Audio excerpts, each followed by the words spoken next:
When I say the left and right are both stupid, I actually mean it. You see, whenever someone makes a video, they're almost always playing to a side or making safe points both sides will agree with.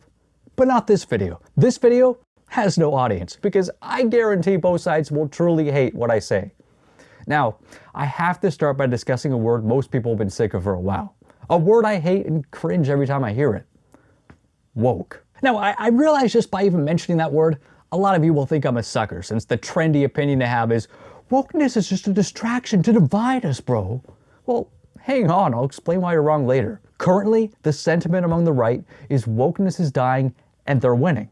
But woke isn't dying, it's just becoming normal. It's the word woke that is dying, thanks to being embraced by the older generation and overused by clickbait YouTubers calling everything they don't like woke, making the word uncool to use and mean nothing. Just like the left did with the words racist and sexist. So if you're watching this in the future and have no idea what I'm talking about since the word was replaced, well, woke is a term to describe modern political correctness which has an agenda to promote those who are not straight, white, or male. So how can the perception be wokeness is dying if it actually isn't?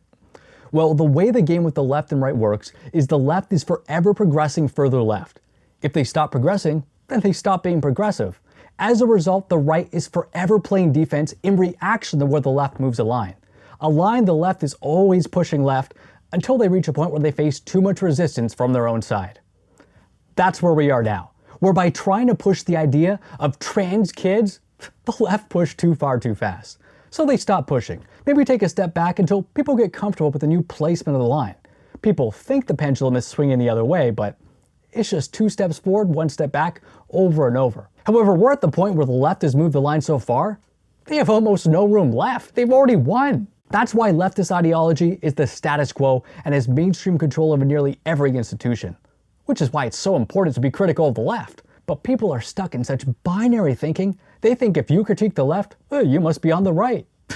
I mean, sure, losing control of Twitter, one of their main weapons, and pushing the line at this point hurts them, but they'll always find more weapons and the damage is already done. As long as they push the line, as time passes, it always makes their older beliefs not seem so crazy anymore in comparison, so society eventually accepts them. Think about it.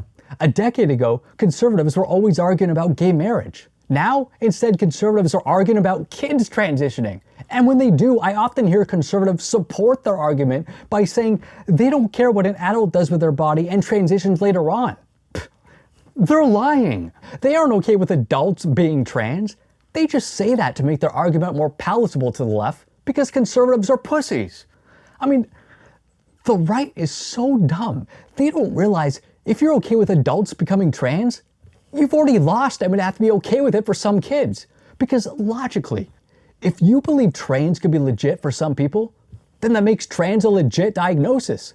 Therefore, some kids will correctly know they have that legit diagnosis of trans. As a result of losing so much ground, the right is so desperate to claim anything as a victory that you now have conservatives praising movies, shows, and video games as not woke, that a few years ago would have been considered to have blatant feminist agendas and forced diversity. By allowing the left to dictate where the line is drawn, they've allowed the societal debate to move to trans kids. So now the right can't be taken seriously if they go back to debating homosexuality. And it's getting to the point where one day, they won't even be able to debate adult transsexuality. So while I can still ask, I have a question for both those on the left and right, claiming they don't care what an adult does with their own body. How have I never heard a single person bring up the issue of if you have sex with who you think is a woman, but it turns out they were born a male and you never knew at the time? I would feel like I was raped. If you don't agree, imagine if you found out after having sex with someone, it was one of your biological parents who had tons of plastic surgery so they weren't recognizable. That's rape. And if I felt I was raped, let's just say I would look to the government to tell me what a justified response should be. I'm not even a conservative. How is it me who has to bring this shit up? Conservatives have no fucking balls. And they're debating men without balls. And no, pretending to care about women's sports to critique trans competing with women doesn't count. That argument takes no balls. Even tons of trans people agree they shouldn't compete with women. Now for all you who think you're smart, thinking, dude, all the woke shit is a distraction by the billionaires from the real problems to keep us divided. Yeah, no shit. But while all this may have started out as a distraction from wealth corruption to cause division once upon a time, it's evolved past distraction, and they've created an issue far more dangerous. If you live in North America or the UK, the woke shit is as real of a problem as anything. It has changed the perception of reality itself. I don't care what wars are being fought, what dangers you face. If a society lacks a foundation where they can't even agree on the most fundamental objective truths, nothing else matters. That's why I believe the most important fight in any society will always be over what's considered normal. And foreign countries know that, which is why they are fueling all this online in countries like ours, not to distract or divide, but to destroy our countries from the inside out. So when people claim the woke shit is just a distraction, they're really only referring to the objection to it. Because if you really think wokeness is a distraction, then you should be okay removing the distraction and returning to the norms of society pre-2010. But if you aren't, then all this wasn't just to distract you. It succeeded in changing you. Now, you might think this is just a phase and the pendulum will swing back, but kids today are growing up in a world where everything now is normal to them. And if there's one thing history can teach us, humans will go along with whatever norm they are raised in. Kids now don't have the last couple decades as a reference to see how sudden and unnaturally everything changed. Even the dramatic difference of walking around the hellscape of a city I'm from, like Toronto, how drastically fewer white people I see compared to 15 years ago due to massive immigration. But we're conditioned to never speak of observation to that reality out loud. It goes against the construction of normal we were born into. A false perception of normal they first construct on screens until the demographics of that normal become a reality through immigration and hiring for identity instead of skill. Then kids grow up not seeing that sudden artificial change in demographics, so they grow up with that as normal to them. And like the metaphor of the frog in boiling water, it slowly becomes normal to everyone. And you know the word for what's considered normal in a society? Culture. Which is why it's very fitting the same side that's trying to radically change the established culture in a country has turned the term culture into a caricature with the term culture war, a term the right stupidly embraces. Culture war is the perfect term the left uses to get their way. It's the progressives' equivalent of the term social justice warrior to use against anyone who poses any resistance to the progressive ideology. Accept their ideas and live by their progressive ways, because if you resist, then you're a loser concerned with the culture war. The term culture war also paints a false picture that there are two sides at battle for their culture to become the winning culture. There already is an established culture in a country. There's just one side who's constantly trying to progressively change the culture until people are sick of arguing about it and let them have their way. Truth is, it's not a culture war. It's just war.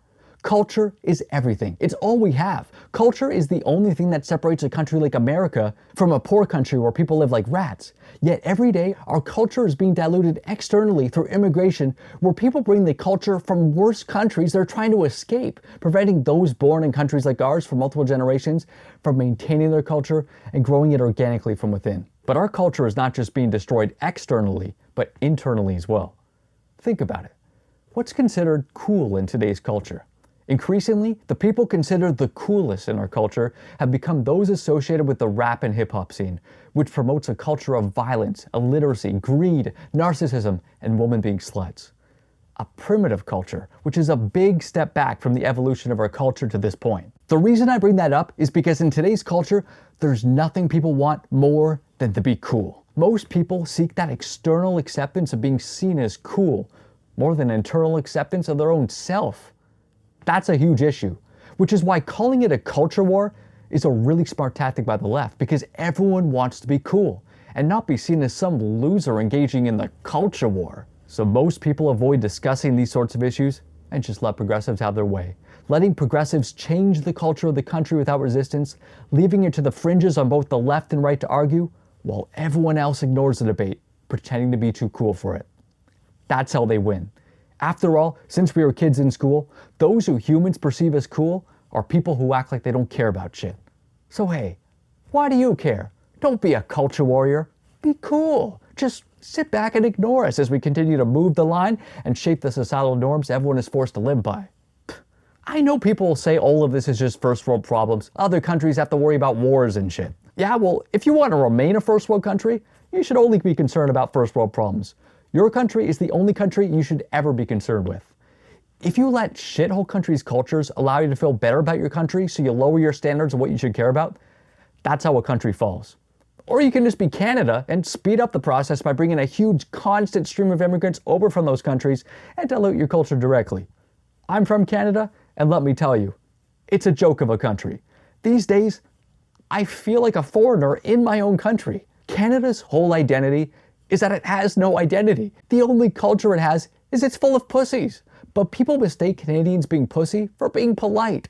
Canada should be a warning to Americans of what happens to a country when its citizens don't have gun rights, so the government doesn't fear them. You know, Canada is like if someone once had a giant house and they let all the homeless people in who barely speak English, and now there's no room, ruining the living conditions of those born in the house, putting them in danger, and destroying all sense of community, leaving many kids of those born in the house to live on the streets.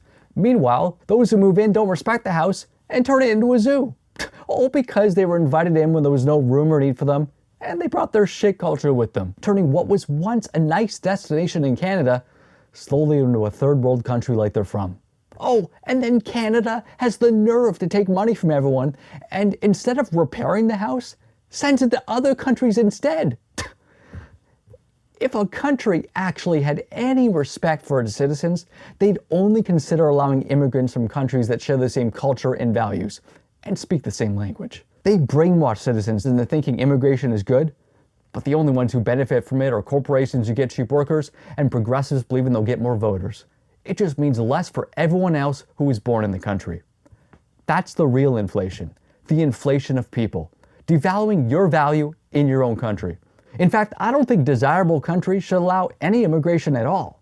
And really, in countries like Canada, the discussion should be about deportation. If that sounds harsh, that's only because it goes against the construct of normal we were raised in. But the solution to the progressive left is not for people to join the right. Because even if the right were to stop fighting on the left's terms, set the line themselves, and go back over a decade to debating topics related to homosexuality instead of transsexuality, or argue against all immigration instead of just illegal immigration, there's one reason why the right can never win those debates. Because even though the left's arguments aren't based on reality, neither are the right's. Why? Religion. Now, what I'm about to say next is going to piss off the right, likely even more than I've pissed off any left-wingers still watching. Nearly everyone would leave these thoughts out of the video because we live in a sellout culture where people's only allegiance is to views, but I'm not a bitch who's going to hold back my thoughts to play to a larger audience, so here it is. Anyone who believes any god from any religion exists is not intelligent. If you do, there's a low ceiling on how intelligent you can be. I mean, just think. If you met an adult who still believed in Santa Claus, no matter how many big words they use and how articulate they sound, you can only take them so seriously knowing they believe in some made-up fictional character. Also, no, I'm not an atheist. I don't need a term to categorize myself for not believing in God, just like you don't need a term for not believing in Santa Claus. It doesn't make you a North Poleist or something. But not believing in God doesn't make you smart either, just like not believing in Santa Claus doesn't make you smart. That's just a given. Jordan Peterson is a great example of this. To the average idiot, he sounds smart because he says a bunch of big words and dresses up in fancy clothes. But if he was actually smart, he'd be able to say what he has to say in fewer words that more people can understand. The only benefit of communicating a message to the masses using words most people don't understand is to make yourself sound smart to dumb people. Just like the only benefit of wearing a suit everywhere is to make yourself appear put together to impress people who aren't put together. Anyways, in regards to God, I'm not saying it's impossible there's a God. You'd be dumb to rule out the possibility entirely. What I am saying is you can't be intelligent if you believe it's a certainty. I mean, sure, it's possible God exists, just like it's possible our entire universe is a speck of dust inside someone's asshole, who's also an asshole. But if there is a God, there's almost no chance to like what's depicted in any religion. It's way more likely if there's a God that they're either an asshole who gets off on watching chaos, like a kid with an ant farm, or they aren't watching and forgot they even created Earth. We're just a speck of trash in an endless dumpster God forgot they even created. And that's assuming the unlikely chance that our existence was made with intent, and our universe isn't just particles in a shit someone took or something. Never mind the unlikely chance of them being the only God. And if so, who created them? Point is, if your perspective is so limited that you think humans are so important, they are the pinnacle species on a planet, that planet being the pinnacle of the universe and all existence, well then you're an idiot. What's worse is even though the right is religious, they're mostly pussies who don't take their religion seriously. I mean, conservatives will be more angry at me for talking shit about religion than when they disobey their own religion. Religious people are supposed to believe in all this supernatural shit. Yet, I don't believe in God or reincarnation, but I'm not afraid to say shit they're afraid to. And they are afraid while thinking they're going to be judged by God after they die? Cowards. If you truly believe God exists and there's an afterlife, then how are you not willing to die before ever submitting to a culture that goes against your religion? If you really believe in God and you're against getting a vaccine, for example, then who cares if you lose your job? I don't believe in any mythical powers judging me, yet I'd rather die than do something that goes against everything I believe. There's no amount of money you could pay me to eat animals. I'd rather die. I'm also not kidding when I say I never once wore a mask during the pandemic, and I would rather have died than wear a mask. If you don't believe me or that sounds crazy to you, that's because you and most people don't have your own principles. It's not the mask alone that's the issue, it's what the mask represents. Doing something not because it's effective, but because you blindly conform and submit to authorities' commands. It's like wearing a ball gag, or walking around with the government's metaphorical cock in your mouth as a display that you're submissive to authority. If there was hypothetically a virus killing 50% of healthy people and a mask proved to work, it would be a different story. But everyone wearing something that barely does anything to avoid something that barely kills healthy people? Well, I'd rather die a man than live like a bitch. It's like that saying, I'd rather die on my feet than live on my knees. And we live in a culture now where nearly everyone lives on their knees because they're afraid people look at them weird if they stand on their feet. People today are spineless. You know it's bad when even most comedians who pretend to be edgy and against the establishment are an expert at doing ad reads on podcasts, being a talking head for anyone who pays them enough. And people let them get away with it. Because today, 99% of people are sellouts who stand for nothing and would never die for any of their beliefs. If Christians actually believed in their religion, most of the shit that's considered normal now never would have come close to happening. But they're spineless. They just believe parts of the Bible that suit them and ignore parts that inconvenience them. They are too friendly and welcoming of everyone, resulting in them being easy to take advantage of by those who aren't. For thousands of years, religion was a tool for those in power to control people. But now they don't need religion when they can just pay for articles and buy upvotes on Reddit. But in recent years, as the separation of the left and right becomes a separation of those who believe in God and those who don't, the left without a God, fill that psychological need with other things they treat like a religion, like science. Science is not something to believe in, like a God. Science isn't an entity that tells us the truth. Science is just one process of finding truth. Science doesn't say anything. Science is interpreted rightly and wrongly. And both the left and right use God and science to say what they want the truth to be, not what the truth is. Both sides either want others to accept them or God to accept them. But as long as you're consumed by what others think of you, you can never think for yourself. And since the left and right are both incapable of thinking for themselves, they are dependent on others to tell them what to think and know what's good or bad, which makes them both easy to manipulate. And don't think because you're a libertarian or something else you're an exception. If most of your beliefs align with one group, you're not an individual, you're just another member of a cult. The solution to put an end to binary left versus right thinking is obviously for people to think independently. Stop thinking in the two dimensions of left and right and think in the full 3D space above. But most mix up thinking independently with just not thinking at all. Thinking independently is a very lonely and difficult life. Believe me. But humans will never think independently. Humans can never choose to change their collective behavior in the same way a bacteria or virus can't. The human collective is just as predictable as any collective species, bacteria, or virus. It's why voting itself is dumb. If you aren't part of the hive mind, then your vote means nothing. All you can do is try to manipulate what the hive mind thinks. But even then, most people are stuck in binary thinking. Left or right, good or bad, capitalism or communism. Now, I'm not a fan of the system of capitalism we live under, but I'm even more so against communism. However, people are so firmly in their black and white two-dimensional world, they think you can only be for one or the other. Capitalism is essentially a game that ends with one person owning everything. But I don't think capitalism is the problem. I think humans are. Humans will always come up with a system that allows them to justify their actions. Even if all corporations and institutions changed overnight from acting socially progressive to conservative, from a big picture perspective, very little would change. The left and right are just mirror images of each other. You see this with conservatives lately acting like leftists several years ago when Trump became president, using unsubstantiated claims to damage public figures' images, exactly like leftists did with #MeToo. Both the left and right are composed entirely of followers who flock to the herd, concerned with fitting in and being accepted by a group. It's why each side is always misusing their terms of woke or racist, because they can't recognize it for themselves, reliant on their thought leaders to tell them. If the left and right swapped shoes and grew up with each other's upbringings, most would have the opposite opinions. They're the exact same people. You see this with conservative talking head Ben Shapiro, acting all emotional talking about Israel-Palestine, throwing all logic out the window. The fact there's no evidence of God doesn't care about your feelings, Ben, that you feel God exists. By the way, Ben Shapiro sounds like a cartoon voice actor for a stereotypical nerd who got stuffed in a locker.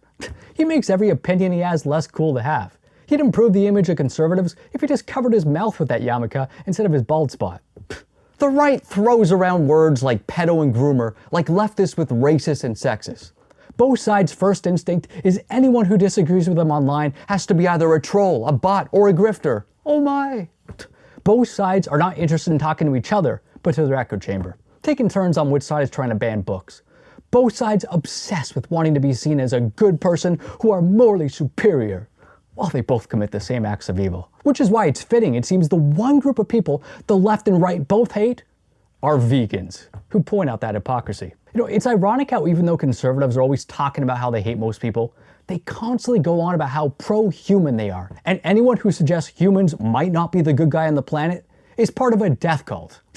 Yet these same people who accuse others of being in a death cult are the same people in a cult where they eat the dead bodies of animals and fund their deaths by paying money that goes to factory farms where death machines kill life, all because they love the taste of life that is dead. And you still think humans are the good guy? Saying humans are evil is just being objective.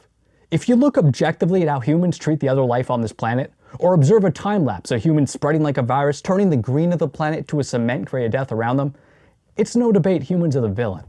And people like Elon Musk wanting humans to spread to other planets isn't courageous. It's just a virus inevitably wanting to spread, and Musk wanting to spread his legacy.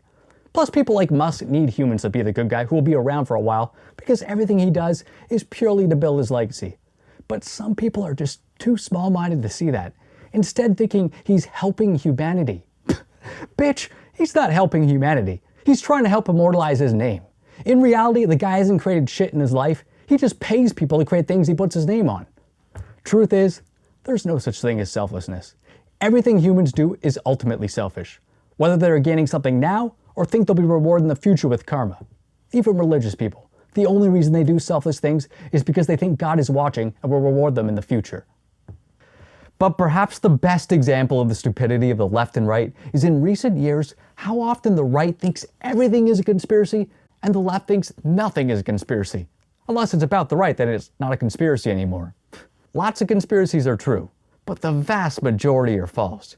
Yet the level of conspiracies most believe in the past decade have increasingly become dumber and dumber, with the most low-level brain-dead conspiracies becoming more and more popular. Which, if you're behind real conspiracies, is great news. So much so that if you want a likely conspiracy, how about people in power are propping up shit like QAnon, lizard people, and flat earth to tarnish conspiracies in general and discredit people who believe conspiracies that are true? That way the rational are put under the same crazy conspiracy theorist umbrella as those irrational idiots. My whole life I've always questioned the status quo, coming up with my own theories many would call conspiracies. If you aren't having thoughts others would label as conspiracies, then you're not thinking. But if you think every newsworthy event has a conspiracy behind it, then you're just a nutcase who can't cope with the chaos of the world and need a digestible narrative and a scapegoat to give it meaning. Seeking out and obsessing over conspiracies is a waste of time. Some may turn out to be true, some not.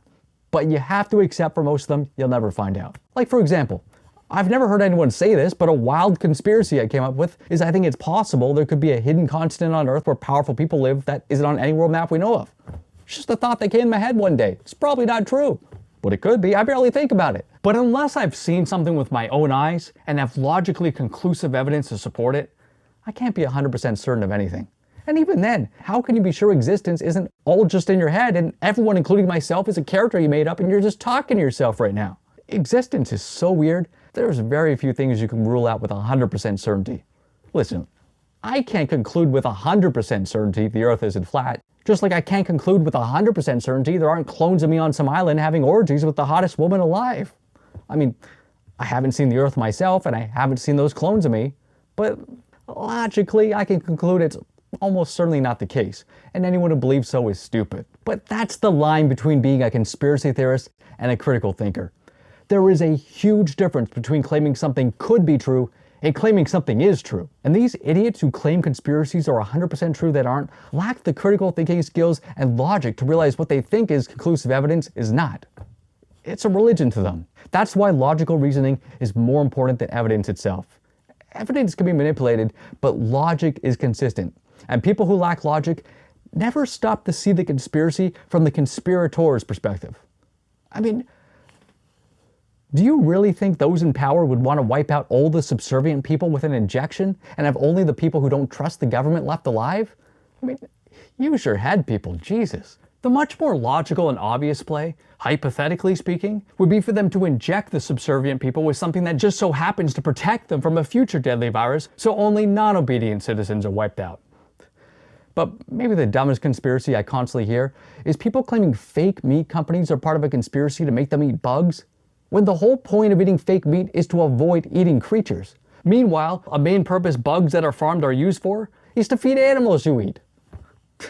But as dumb as the conspiracy whack jobs are, the people who think nothing is a conspiracy are even dumber. It's amazing how these people watch movies over and over where they root for the main character against some tyrannical authoritarian government conspiracy, rooting for others to believe the main character when everyone thinks they're crazy. Yet they leave the theater and become the characters they hate, laughing at everyone who believes in any conspiracy, like those they root against in movies, never putting two and two together and considering the worlds they see over and over in movies are possible in real life. Okay, so if I hate both the left and right, who do I vote for then? Nobody! If you vote left, right, or anything else, it's all a waste of a vote. It's like voting which hand you want someone to slap you with, the left or right. Democracy is a dumb system. Most people are stupid.